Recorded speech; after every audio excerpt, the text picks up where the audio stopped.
right, we are back for another mom life pep talk. This one can be applied to life or can be applied to business, but here I'm going to apply it to life for right now, and then you can decide how you would apply that to your business. This is something that I teach a lot in my Mom Biz Mastery program. This is something that I also work on a lot with my one-to-one coaching clients, and I am going to share a little snippet of how to stop shooting on yourself here, because a lot of times you are probably shitting on yourself. And I think that there is this moment where we realize it and we're like, why doesn't life feel good? Why doesn't this feel good? And it's just simply because we've never taken the time to step back and really decide why. Why are we shitting on ourselves about this? And so I want you to really think about things that you are doing in your life and why you're doing them. Are you doing them because you think you should? Or are you doing them because it's what you decided to do and it feels really good? Or are there things that you have done out of obligation or that you say yes to because that's what you were taught growing up? That was a huge issue for me years ago, was saying yes, even when I wanted to say no. And I have learned a lot since then. And now I'm going to help you. I'm going to walk you through a couple steps on how to stop shitting on yourself and really figure out where in your life you are shitting on yourself. Because the first step to this is awareness. Awareness is key when it comes to ending the shitting on yourself. And so I want you to think about going through your days. What in your life feels really good? And what in your life doesn't feel very good? Why do those things that do not feel good, why don't they? Is it because you're doing them out of obligation? Because you think that that's how you should do that? You think that's how you should show up as a mom because that's how your mom showed up? Maybe that's what you were taught in society, in movies, in whatever it is. And so you have just decided, well, that's just the way it is. So that's how I'm going to show up. And you've got to gain an awareness around all of that. So if you don't have things, as I was going through those examples that popped into your mind, I want you to take the rest of the day today. Maybe you're listening to this in the morning. If you're listening to this in the afternoon or at night, the next day, I want you to really think about what feels good during the day. What are you doing that you're like, oh, shoot, that didn't feel very good. I always had this goal that I just had this ideal in my head of how I wanted to show up. And what's interesting is that as I was thrown into parenthood as a young mom, I got pregnant at 18. For those of you who don't know my story, I was kind of going through the motions of motherhood, what I was taught. And I had always known growing up that I wanted to do things differently than my mom had done them. And there were just things that I didn't enjoy about how she showed up in my childhood and what that taught me. And so I'm not judging it or looking at it through a lens of like, oh my gosh, I can't believe she did that, because I now view that through the perspective of like, she was doing the best with what she had. She was doing the best that she knew how. And now I get to choose to do better. And so that's the same thing here, is that if there are things that you are doing because you think you should and they don't feel good or you don't like them, you get to change them. You get to decide how you mom and how you show up in your life. So gaining an awareness around it is step number 1. And now step number 2 is deciding how you think or feel about it. What thoughts are you placing on that action? Are you like, oh my gosh, this sucks. I don't want to do this. Oh my gosh, I'm doing things like my mom. I never wanted to do that. Like all the thoughts that we have and are too afraid to say, I'm just going to spit them out right here, because there are times where I'm like, oh my gosh, my mom did that and I did not want to do that like my mom. And it's okay. I've just learned to accept it, which acceptance is going to be step number 3. But back on step number 2, we're staying here for just a second, is just deciding how you feel about it. What are your thoughts around it? get out a piece of paper and a journal. If you are not doing the work, like, here's what I'm going to say here. If you truly want to make drastic changes in your life, this is the work. This is the work that you need to be doing. Why doesn't this feel good? What are my beliefs around this? And really diving into yourself. I think a lot of times, especially in personal development, we talk about like doing the work. This is the work. I'm giving you actionable steps. And if you are here, I believe you to be the action-taking woman that you are. So even if you're driving, when you are no longer driving, I want you to stop and I want you to really think about these questions. Okay, so gaining an awareness is step number 1. Step number 2 is getting out that piece of paper and writing out, how do you feel about it? What do you think about these things that you're doing? Maybe you're feeling guilty about your kid having too much screen time. Maybe you feel guilty for not being the field trip mom, for not volunteering in the classroom. I felt guilty for the longest time. You guys, I do not volunteer in the classroom. I have no desire to. I do not like other people's kids very much. And so I don't have any desire to go volunteer in the classroom. Like, and that is just me. And I have just learned to be okay with it. I do not go on field trips. My kids will ask me jokingly now, even my 9-year-old little boy, he comes home. Oh, geez. A yawn hit me. He came home one day. He was like, Mom, do you want me to let Mr. Hunt know that like you're gonna come on this field trip with us? And he just like giggles about it because my kids know like I don't go on field trips. I will be there to support them at every event, at every celebration, for any of their achievements, for graduation, for whatever, but I'm not gonna volunteer. And I've chosen that. And I know my thoughts and feelings around it. And so now if somebody makes a comment, I no longer have guilt around it. I used to have guilt around it too, like when my kids would ask, do you want to come help in the classroom? And I'd be like, nope, I don't. So you get to decide. You get to decide. Okay. And then the next one, this is the acceptance piece. I have a AAA framework that I actually teach in Mom Biz Mastery, but we go through this on a much deeper level because to change your life, you have to know yourself. And so that is what we're doing here. And so the next step, why haven't you changed it?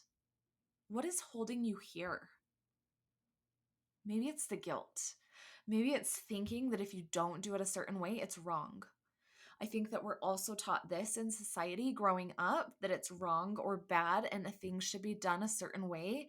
And if we don't do them that way, we're going to be punished for it. Things are going to go wrong. Like, we're going to have bad things happen. This is not the case. So I just want you to know that is things are not wrong or bad. We all get to choose how we want to do them. You get to choose. So I really want you to think about why haven't you changed it? Okay, the next step. Step number 4. 1, 2, 3, 4. I have my notes in front of me. Step number 4. What do you want to do instead? What do you want to do instead? Maybe that thing that hasn't been feeling good. For me, it was going to church. Like, if I'm being completely honest, it didn't feel good to me. I put a lot of pressure on myself to try to attain this image of perfection that it was completely unattainable. It didn't feel good. I didn't like it, but I thought it was what I should do because that's how I was raised. And it's really scary stepping away. So this is just like me taking a moment to be vulnerable with you because this is the example that always pops into my head as like one of the hardest decisions of my life because we were taught growing up that if we stepped away, that if we stopped going, we would be punished, that bad things would happen, we would no longer receive blessings, like all of this stuff. And I am going to tell you what I have come to learn is that is simply not true. It is simply not true. I feel like I am the best version of me. I am kind. I care a lot about other people. And I don't need to go prove myself to anybody else on Sunday to be good. And so this is like my why. Like, what do I want to do instead? I want to hang out with my family on a Sunday. I want to go camping on the weekend. I want to go hiking. I was never allowed to swim on a Sunday growing up because something bad would happen. That is so false. Like, so false. I had a friend growing up who was also in the same religion as me. They would go on a horse ride every Sunday, and I was like, oh my gosh, none of you have gotten like bucked off. None of you have gotten hurt. Like, so I want you to really think about and like really dive into some of these deep rooted fears within yourself around the things that you're doing in your life. Now, your example doesn't have to be church. This just happens to be the one that honestly just like popped into my head. But I want you to really think about it. What do you want to do instead? Why are you not doing it? For me, it was fear around the family, how the family would respond to it, how they would react to us. And I'm not going to say that that was easy because it wasn't. Comments were made.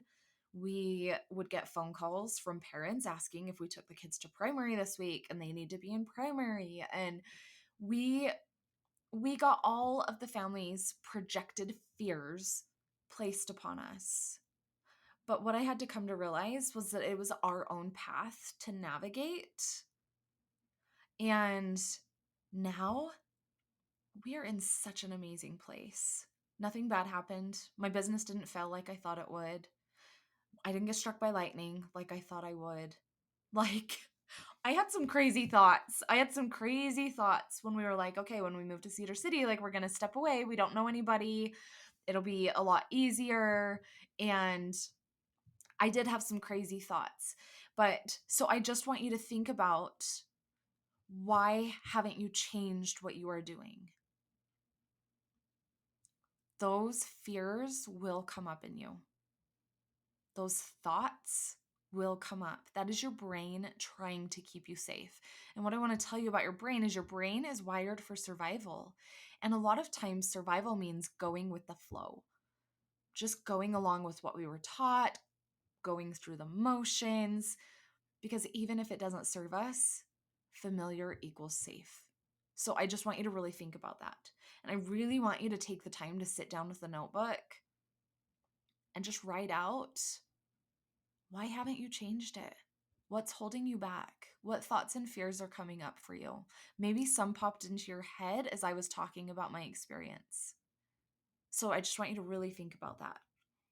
And then after you have decided what you want to do instead, the next step is, when? When do you want to start doing things differently? I know that we keep putting like this arbitrary timeline on things, like, oh, I'll start doing that when, and then that thing comes and it's like, oh, I'll start doing it when, and we just keep bumping that back. So I want you to take an action step, another one aside from all the journaling that you're going to do throughout this episode, and go back and listen to this again and really answer these questions. But now I want you to get a date on the calendar. When are you going to change it? And just do it. Because when you feel really good in your decision and you know your why, like, why do you want to do it this way instead? Maybe let's dive in there. Let's throw like one more little step in and decide why you want to do it. Because when you are super strong in your why and you know exactly why you're doing it, you know that this is the right decision for you, it's not going to matter what anybody else says because you are so sure of your decision. So I want to help you get to that place where you are so sure in your decision that you feel really good about it, that when other people make comments or ask, you just don't care. It just rolls off your shoulder because you know why you're doing it and it feels really good to you and you stick with it. Okay? So get that date on the calendar. So become aware what's not feeling good in your life right now. Why isn't it feeling good? Decide how you think and feel about it. Step 3, why haven't you changed it? Right? Let's let all those fears bubble up, all those thoughts that our brain's trying to tell us. Okay, next step, what do you want to do instead? Write it out. Write it out. I'm sure other ideas are going to pop into your head too. Why do you want to do it that way instead? Get the date on the calendar. This was a really long-winded episode, but I hope you got a lot from this. This is how you change your life. Diving into you and really becoming aware of what is happening within your life, why you're doing things the way that you're doing them, what you want to change, what's not feeling good. This is the work. So please, please do it, because if you do not do this work, if you do not sit down with the journal and actually write it out, thinking it does not count, writing it out. And I'm going to tell you why. Writing it out gives those thoughts that are bouncing a place to go. So I want you to think about your brain as a fire, like a jar, and there's fireflies in it. Those are your thoughts running around. If you never open that jar and let those fireflies out, which I attribute to writing on paper, so if you never write those thoughts down on paper and let those fireflies out, you're never going to make more room for more ideas to flow in, more freedom to flow in, more space in your mind. So really think about that. And I will talk to you next time.